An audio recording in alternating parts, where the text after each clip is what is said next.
Ahoy! Welcome back. My name is Melany. As the games industry has progressed, game development costs have risen dramatically. Video games are much more of a heavy investment for both consumers and for companies to develop. So these days, companies and consumers are a bit more careful about what games are developed and purchased. As a result, in more recent years, video games based off of licensed properties have died out significantly. Like, some of them still do exist, but they're always much more of a serious project than the rushed hack together crap jobs most licensed games used to be. Licensed games were most prominent in my opinion on PS2, Game Boy Advance, DS, and Wii. The following generations, licensed games slowly started dying off until the point we're at now, where they're nearly extinct. I consider the dropping off point for licensed games to be around the 3DS and Wii U era of game consoles. Sure, other consoles, past and present, had crappy licensed games, but these systems marked the last time these games tried to exist in the way they used to on previous generations of game consoles. The 3DS way more prominently though, mostly due to the colossal failure of the Wii U. So, with the slow and painful demise of the 3DS approaching, and my nostalgia for the 3DS increasing, let's take a look back at a random ass assortment of licensed 3DS games and see what they're all about. First game up, Cars 2 for 3DS. Oh dear lord. I remember actually seeing this movie in theaters. I even remember being incredibly hyped for the movie leading up to its release for some ungodly reason. Given that I was literally 6 years old at the time of its release, I remember loving the hell out of Cars 2. And even now, I think it's kind of an ironically funny movie. But this is the game we're talking about on the at the time shiny new 3DS system. Hopping into the story mode, we're immediately thrust into a racing segment, playing as #1 gay icon, Lightning McQueen, voiced by not Owen Wilson. And this is the racing. I mean, it's definitely fine. It's not offensively bad or anything like that. The controls are really the only problem here. The controls are incredibly loose and almost a bit sensitive. I feel like the game's asking me to have more control over Lightning than what I feel is realistically possible to achieve on 3DS. So often, I end up bumping into shit around me, which gets annoying as hell. Not making it better is nearly every single time you bump into something, Lightning says the same exact line about watching the paint. But whatever, it's overall just fine. Nothing that amazing or even remotely good, but for a child, it sufficed. If they didn't know Mario Kart 7, they could get by with this game. But the next level was where shit got real and my patience was tested.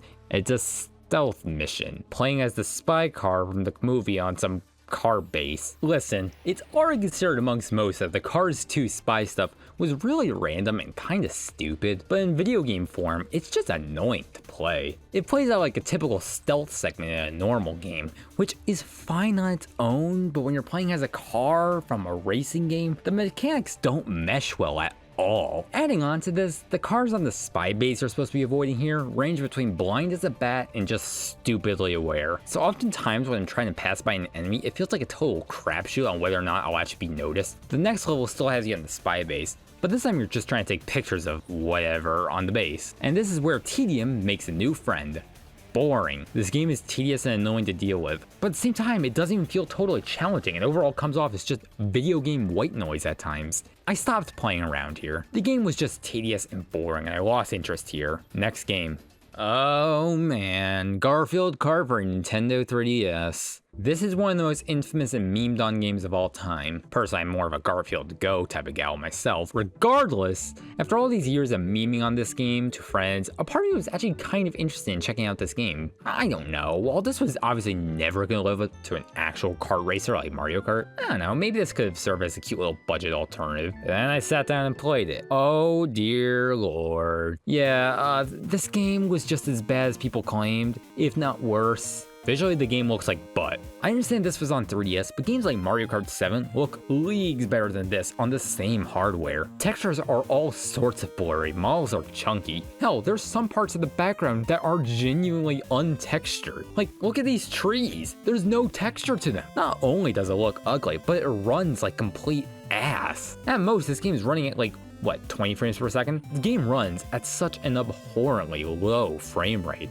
and I have no idea why when again, the game looks like butt. In terms of controlling your cart, the control is abysmal. The control is so ungodly sensitive, and half the time when I try to turn, I end up turning way too hard and bump into something. This whole game just reeks from a lack of polish. The characters you play as feel utterly lifeless. No fun animations, no voice lines, no nothing. This was an absolute rush job made by a team of developers solely for a paycheck and nothing more. I suppose for a meme maybe it's fine, but just know there's not much ironic enjoyment to even be had. There's not even any multiplayer modes here.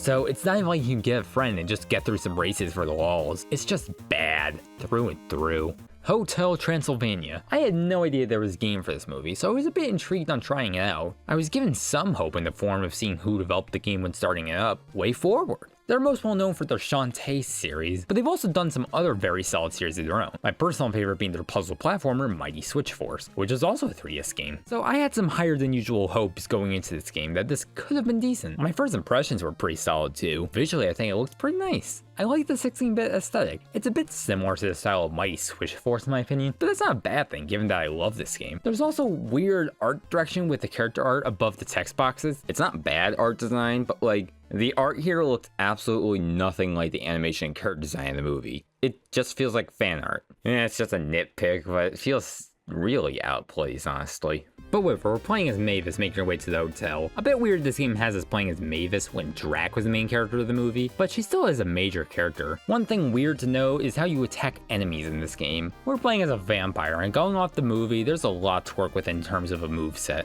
What if you could transform into a bat and fly around stages to solve puzzles? Or there's that hypno brainwash eyes move thing, that could be kind of fun to use. But no, instead, our way of taking out enemies is by just jumping on them, which feels like a weird choice. Like, for God's sakes, we're playing as a vampire, there's so much we could do with this. But instead, jumping on them, sure, why not? This game's a bit of a homage to 2D Castlevania games, which seems fitting given the gothic aesthetic and that we play as a vampire. But in practice, a lot of the levels feel empty and aimless. Oftentimes when I walk into an area, I straight up have no idea where the hell to go or what to do, so I end up circling around the room before I figure out what I'm supposed to be doing, which is pretty tedious, honestly. Eventually I make it to Drac to get some help, but apparently, and I kid you not, Drac straight up refuses to help his daughter until she does him some random ass favors and brings his friends their stuff. While there's definitely some real heart to this game, in execution the game is just really aggressively mediocre. It's filled with very strange choices,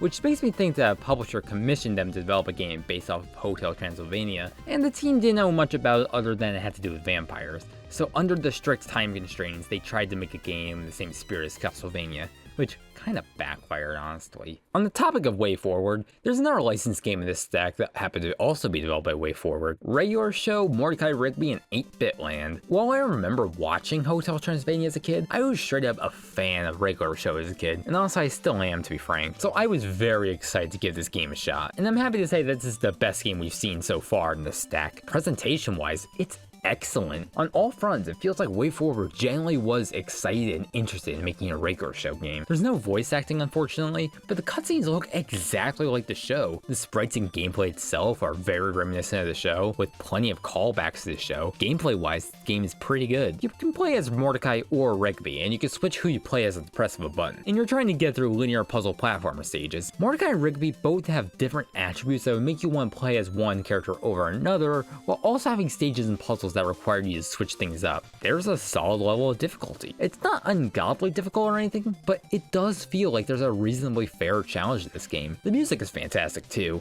I will lament that it doesn't strike me as super Regular Show-esque, but it sounds lovely and has some fantastic chiptunes. It feels a bit similar to Hotel Transylvania game, but instead of trying to be a Castlevania type game, it's just trying to be a retro-style linear platformer. A lot of choices like jumping on enemies to take them out and the pixel aesthetic work a lot better here given that, hey, they're actively going for something akin to a retro-style platformer game. Bottom line, this is a fantastic licensed game. I'm not saying this is some amazing hidden gem that puts Mario games to shame, but if you're a fan of Regular Show at all, and this game seems like it's your thing, I totally recommend it. The Regular Show game put me in a good mood, so I figured I'd give another promising game a shot. Disney's Frozen Olaf's Quest. I was never huge on Frozen as a kid. In fact, I actually remember I disliked the movie as a kid, but this is still a critically acclaimed Disney flick that many people my age grew up with. This game was weirdly enough one of the only third-party 3DS games that Nintendo added as part of their Nintendo Selects line of budget re-releases for games for Wii, 3DS, and Wii U. So if this game was good enough to be part of that line, surely this game is worth something, right? The this is the worst game yet. As a requirement for this video, I required myself to play at least 30 minutes of each game. Most of these games I play for a solid hour or so, but this game, I was actively dying to put this game down and move on to something else as fast as possible. This game is one of the slowest paced games of all time. I think I actually owe Miitopia an apology.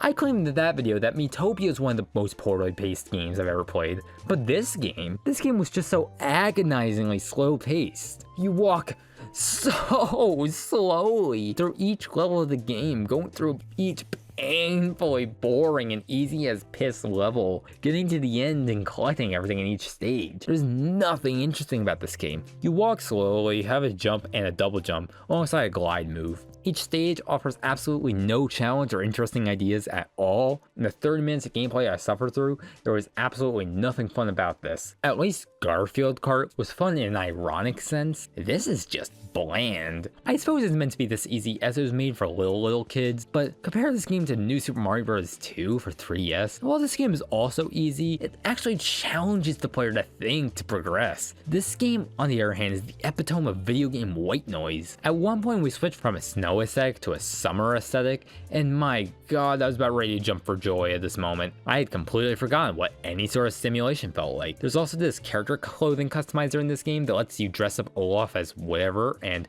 oh my god, this may be the only good thing I have to say about this game. This is actually kind of a cute distraction. I'm actually kind of all for this. I'm all out of things to say about this game at this point. It's just boring and not good. It's inoffensive for kids. If you hand this to your frozen obsessed kid, like, they'll get along with it fine. It's just no substance to it at all. There's no real point in even properly analyzing fucking Olaf's quest any further. It's fucking Olaf's quest. I don't have much more to say. On the topic of Disney, here's Disney Princess My Fairy Tale Adventure. I think by this point I only picked this game over the other games because I was hoping to see something remotely colorful or challenging. This game was interestingly developed by High Impact Games. While you may not instantly recognize that name, they did work for Sony on some PSP entries of their series like Ratchet & Clank Size Matters and Jak and Daxter The Lost Frontier. They even did some assistant work in developing the Wii port of Call of Duty Modern Warfare 3. Clearly this is actually a very talented video game studio. This game was actually the last game they ever developed before the studio went defunct, so hopefully they went out with a bang. The first thing the game lets you do is customize your character, in which I spent an embarrassingly decent amount of time trying to make myself into the character customizer. Oops.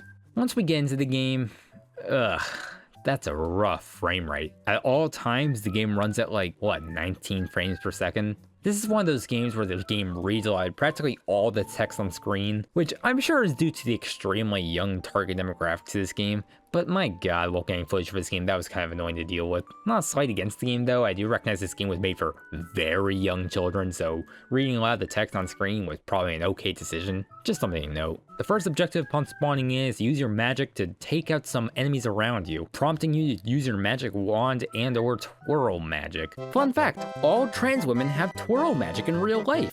Try it out! After taking out all the enemies, I wasn't actually totally sure what I was doing. I just kind of fumbled around until the game let me go into this castle thing. After taking out more enemies, we're brought here to decorate our room. Let's just put this in the middle of our room and bam, we're done decorating. From here, we're brought to these magic doorways that transport us into the world of various Disney princesses. This is where the bulk of the actual game takes place. Under that lens, this game is actually pretty solid in terms of being an endearing little game for kids who are into Disney princesses. I probably would have loved this game as a kid. Well, you know, except for the fact I was born the wrong gender and my parents would not have let me buy this game, but that doesn't matter. I'm an adult on HRT now. I can enjoy my girly-ass Disney princess game made for 6-year-olds. I play only the best games. Back on topic, this game is kind of like if the Olaf game was made with actual heart and or care. Like, weirdly, despite coming from a developer who made games for a AAA game studio, the developers seem to have cared a decent amount about making this game solid, which is really commendable. And I suppose this is a good note to end on. It's honestly pretty sad that most licensed games turn out so poorly made, because honestly, in the right hands, these games can offer young kids, or even just fans, a very lovely, enjoyable game to explore the world of their favorite IP. I may personally not care for a game based off of Cars 2, but to a kid who enjoys the world of Cars 2 and loves the movie, a Cars 2 game can offer a fantastic experience for kids. This fact even bleeds into other modern licensed games we didn't even cover today, like SpongeBob the Cosmic Shake. And that about wraps things up. Before I go, I want to once again say thank you to everyone who has recently subscribed to the channel. There has been a lot of new people joining the channel lately, supporting my content. Thank you all so much. Stick around, I'm just getting started around here. Subscribe to support this trans girl's stupid escapades. Thank you all so much for watching. I hope you have a lovely day, and hopefully, I'll even see you next time. Bye bye.